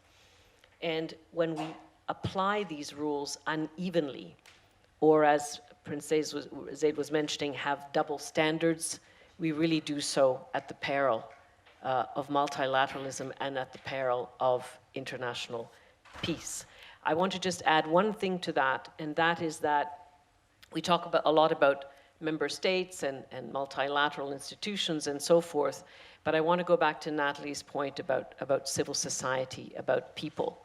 If you look at the environmental movement, if you look at how young people in particular have come together over the crisis, the climate emergency, of course, we still have a long way to go, but it is incredible what they have been able to generate and the attention that they have brought to this issue, so that government policymakers need to respond in some way. I don't see the same dynamism and energy for peace. I would like to see us build a strong constituency for peace across the world, because it is absolutely, to state the obvious, sorely needed. We know that unless people are out there pushing their governments, they will not be bold and they will not make changes on their own. And I think Geneva Peace Week is a very important place to start to build that constituency for peace. Thank you. Thank you. Nathalie Chouard, you can go. I would like your #1 recommendation to rebuild peace, trust and peace. Yeah, when I was hearing my colleagues and hearing your question, I thought about 4 words. I thought about humility, because obviously with the state of affairs of our world being what it is today, I think we should also be indeed full of hope and full of determination, but also being humble in not what we can achieve, but the role that we can play, and seeing that there are so many other actors around us. So my key message is really about this partnership that is so important, because you spoke about the multidisciplinarity of peace, how many actors are present and contributing to a special situation. But I do think that everybody is bringing something to the equation and needs to be heard, and that needs to be completed. So I think a situation is too important for only one country, one person of one organization to deal with, and it really brings and necessitates everybody to be together. So that's really the spirit of the Geneva Peace Week. But my second word is about the trust that you've been speaking quite a lot, Leila, so I fully align with all of that, but I think it's an important thing because it's also give this long-term perspective to the population that are affected by conflict. And it really brings really something that is really strong in building on the long term, not only the responsibility of the society, of the authorities, but also making them accountable. And I think that's also an important word that I wanted to say. So I think, and the last but not least, my key recommendation that I think I mentioned earlier is really the other side somehow of the accountability, because making institutions accountable is important, but we can also making them accountable in being sure that they are inclusive and that they are representing the voices of various branches or various streams of the population. So really my main, I would say, recommendation is to be able to build these bottom-up approaches and inclusive participation that allows some dialogues and aim at finding this common ground, and that is really essential. And that's about building the trust. Thank you so much for all these inputs. Oh my God, it's so inspiring, really. Do you have more time? We can just stay an hour or two and then we continue. But we have to stop just to let you ask a few questions. We won't have so much time, but I encourage you to stay at the cocktail after and discuss together and ask the questions. Some microphones are over there. Yeah, one is already there. Just please say your name and stick to one question per person, please. Thank you so much. Thank you. Thank you for this great introduction and for the 10th anniversary of Geneva Peace Week. It seems to me that the urgency of the situation in Gaza demands a bit more attention on that issue, especially as we speak here at Geneva Peace Week. And I just wanted to ask, if it's not us here in this room who are going to make some bold decisions and call out and call a spade, then who? And if it's not now, then when? So I would have liked to hear a bit more bolder statements. And I also wanted to say that it's wonderful to see 3 women who are directing very big organizations and departments. So would you have the power or the capacity to launch something different? For example, within the UN system, we have heard the nations speak loud and clear, 120 countries plus 45 that abstained. So it's clear to me that the majority of the world's nations and populations who went out on the streets know what's the justice and know what needs to be done. So within the UN system, there is a General Assembly that works. Isn't it up to you to maybe be stronger and to, among yourselves as leading people within the United Nations, motion for a greater role by the UN General Assembly, for example? And on the other side, someone mentioned accountability, but accountability not just by the State of Israel, but maybe some other states that haven't been called, because they are fueling this war. So I think I'd just like to know whether there are some organizations, individuals out there who will do something louder and clear in this room at Geneva Peace Week, because I do think that we are so far removed from what's happening that if we were close, we would have done something by now. So that was not one single question, that were many questions. Who wants to answer part of this? Yes, please. Well, I'll just start by saying simply that our Secretary General has been quite clear about his views and the views, therefore, of the organization, and he has consistently called for protecting civilians and for the respect of international humanitarian law. And in terms of what we are doing as a secretariat or as an institution, I can tell you that I have some very hard-working, brave colleagues who are not sleeping and who are working in the heart of the storm to try to get life-saving support to where it's needed. So there are things being done, simply to add that. Thank you. Anyone want to add something? Just to add something. In the realm of situation like this, people always blame the UN. I think that it's the responsibility of member states, the responsibility of those who have the power to change things. So we have to not undermine the UN because some powerful country that have the veto or whatever sometimes block action to be taken. But just remember, 57 staff of the UN were killed in these few days. It's the first time that we reached these numbers. And that's give you an idea about how people, I don't know if you have read what, for example, Lazzarini wrote, the head of UNRWA, the Secretary General spoke. Many of our, I am not anymore in the UN, but I have never, my minister used to tell me, tu n'as jamais enlevé ta veste des Nations Unies. Donc, je ne l'ai pas enlevé because I believe in the UN and I think we must strengthen the UN. We will have more voice because we have the strong support. Member states, they have their interest. We have to show them that what they think they will achieve through violating international law will play against them. That's our role, and we have to continue to do it. So I would like really to emphasize this.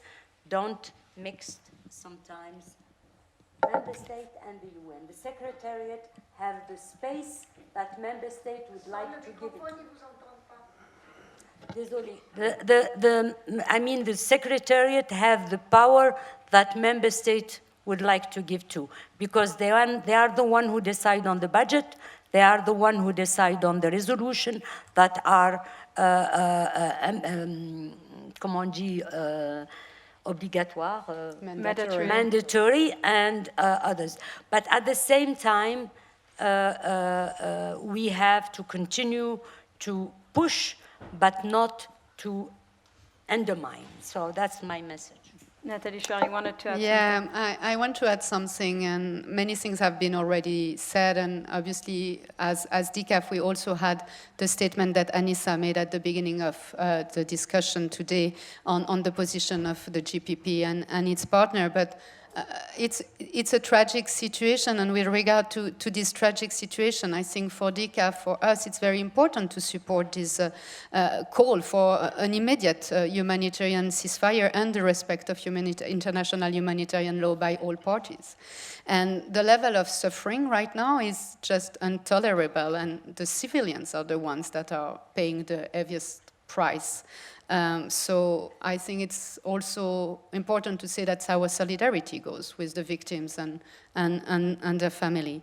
And the lack of respect of international humanitarian law is really unacceptable, and it's by all parties. I think Zaid said that earlier. So it's really a humanitarian tragedy in Gaza that is unfolding like in front of us.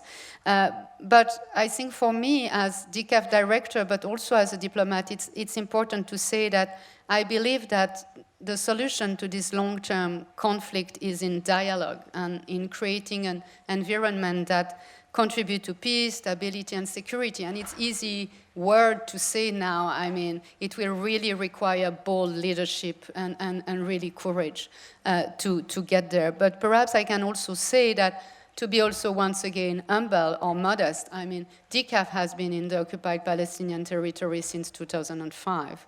And we had started a new project at the beginning of the year that really speak about the security needs of the Palestinian population. And we're providing some dialogues and providing a space where their perception, the needs when it comes to security needs could be put forward and could allow some kind of discussion that would also bring the parties closer together. Right now, this project is in standby. So that means it's a huge also sadness for us, for our staff, but I'm also confident that whenever the situation allows it, we would be able to restart this project and to provide again that hope and this perspective to the Palestinians. And we are committed to do that and to look for these dialogues. Thank you so much. We have time for one last short question. I'm so sorry, but we're running out of time. Maybe here in the middle. You can ask both questions and we answer. Yeah. Two questions and we answer one. Yeah. It's coming. Be patient. It's coming.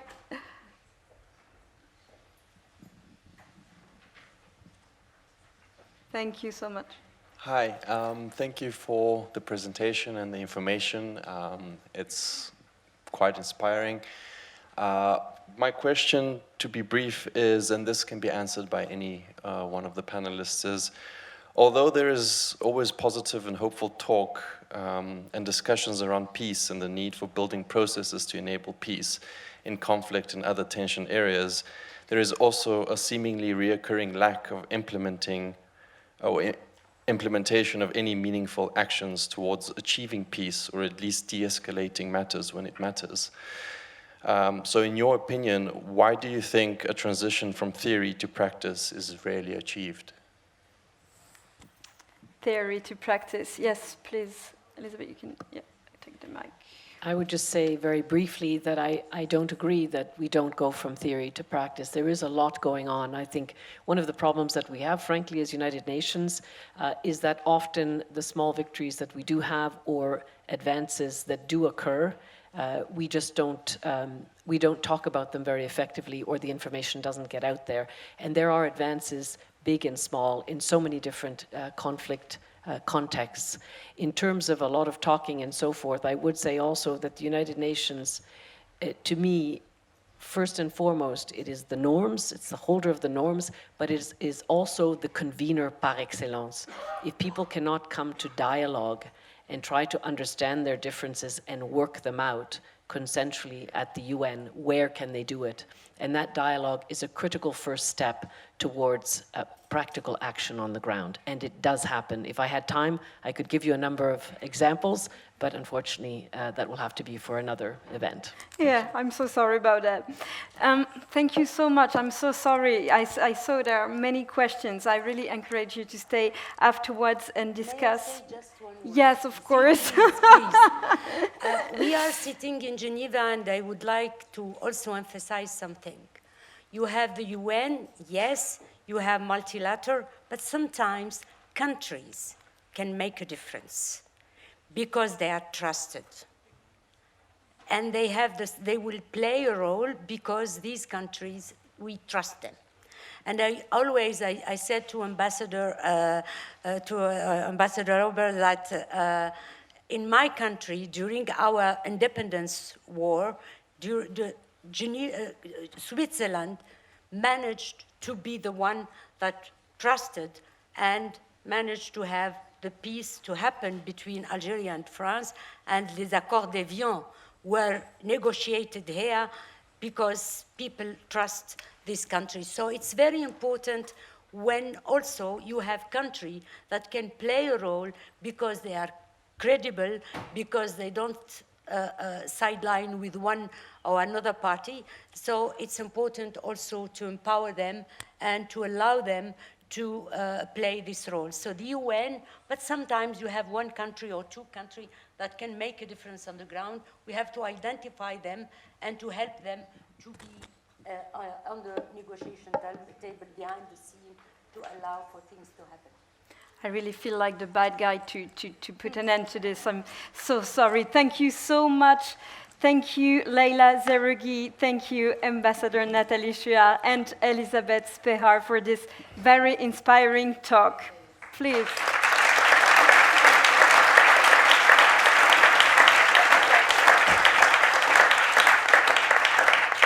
How about letting all this food for thoughts infuse your mind while listening to music? Please welcome. Oh no, we change. Okay, there's some change.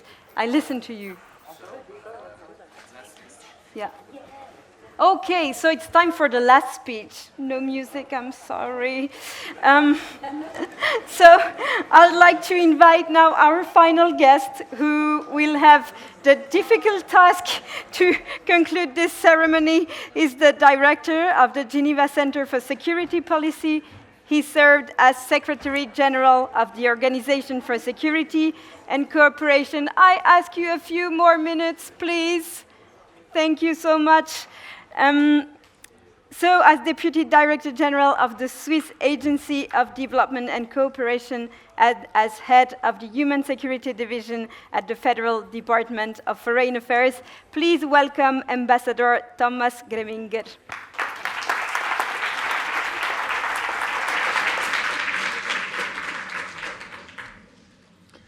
Ladies and gentlemen, dear friends, welcome to the Geneva Peace Week.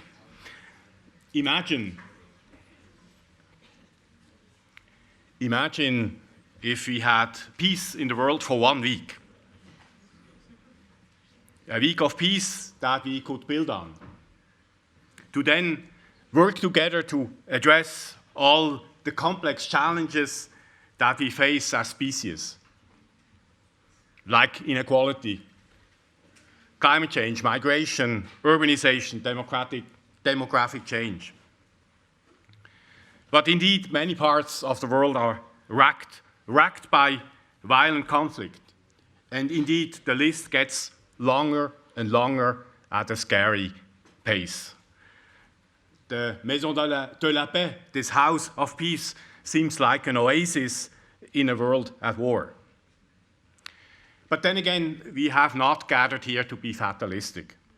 We have come together to redouble our efforts to build peace. Building peace requires people with a wide variety of skills. Mediators, development experts, diplomats, but also scientists, strategic forecasters, academics, civil society activists. If we are facing what has been described as global polycrisis, then we need a polymath approach. We need to work together out of necessity, not because it's a nice thing to do. The power of cooperation was what united a number of institutions here a decade ago under the banner of the Geneva Peacebuilding platform. And cooperation and innovation are more needed than ever. I once heard this platform described as a Silicon Valley of peace builders. We definitely need more engineers and more programmers of peace. After all, there are no military solutions for most of the problems that we face today. You cannot bomb a pandemic. You cannot mobilize an army against climate change, and you cannot build walls to stop organized crime, migration, or demographic change. We face complex and often interlinked megatrends that require joined-up responses. Dear friends, leaders are so focused on the crisis of the day that it is hard to look over the horizon and to anticipate and to prepare for the future. And this is why I applaud the initiative of the UN Secretary General to call for a summit of the future. Simply preparing for the summit means stepping back and finding the time and the space to think about the big picture and all the things that unite us, all the challenges that we need to work on together. In a raging sea of troubles, there are still islands of cooperation where states have a self-interest to work together, This includes regulating aspects of the global commons, such as oceans, outer space, cyberspace, working together to slow and manage climate change, anticipating and future-proofing the impact of technology on peace and war, enhancing our ability to predict and prepare for global shocks, rethinking and refocusing peace and security mechanisms and interventions, increasing fairness and integrity in financial systems, and putting a greater emphasis on prevention in order to reduce the risks of violent conflict. I'm sure that there are plenty of other issues that you can think of that necessitate multilateral cooperation. Indeed, there is a rich and diverse range of experts and topics that will be featured throughout this coming week. Dear friends, while we mark the 10th anniversary of the Geneva Peace Week, and while we are worried about the current world situation, let us also use this opportunity to think about and to plan for the future. We have an opportunity to contribute to the preparation of the Summit of the Future. Ideas generated here will be presented in the Geneva Peace Week meets New York at the end of next month. This can help shrink the distance between these two important UN capitals and enable the cross-pollination of ideas that will hopefully bear fruit in the future. It is also important to keep in mind that Switzerland will be chairing the Security Council next October, just after the Summit of the Future. So there could be an opportunity to build on any momentum generated by the summit. Dear friends, in short, the world needs peace builders.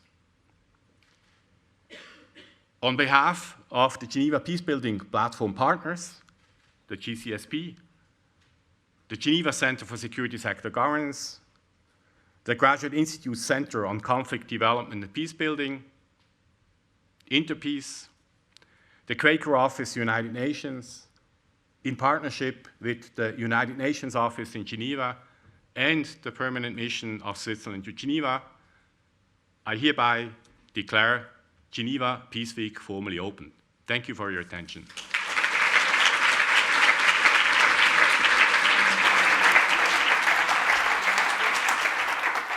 Thank you so much, Ambassador Thomas Greminger, for your closing speech.